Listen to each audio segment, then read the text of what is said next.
खबर आपको दें कि खैरपुर में पेशे पर जाने वाली पुलिस वैन पर नामालूम अफराद ने फायरिंग कर दी। फायरिंग से एक एहलकार शहीद और एक जख्मी जबकि एक मुलजिम भी मारा गया। तफसील जान लेते हैं। डॉन न्यूज़ के नुमाइंदे जहीर अब्बास हमारे साथ मौजूद हैं। जहीर, आगाह कीजिएगा।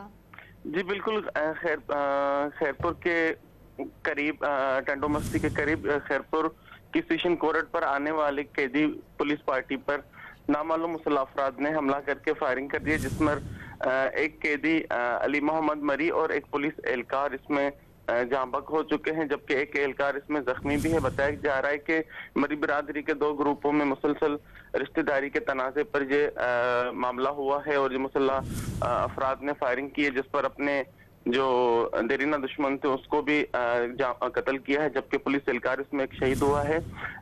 पुलिस पार्टी कैदी अली मोहम्मद को कत्ल के मुकदमे में आज अदालत पेश कर रही थी, जिस पर ताकुब करने वाले मुल्ज़मान ने उन पर फायरिंग की, जबकि दोनों जख्मी पुलिस एहलकार और कैदी को अस्पताल ले जाया जा रहा था, लेकिन वो जांबर ना हो सके और रास्ते में दम तोड़ गए। पुलिस पार्टी ने खैरपुर पुलिस ने मुल्ज़मान की गिरफ्तारी के लिए कई मकामात पर छापे भी मारना शुरू कर दिए हैं। जी।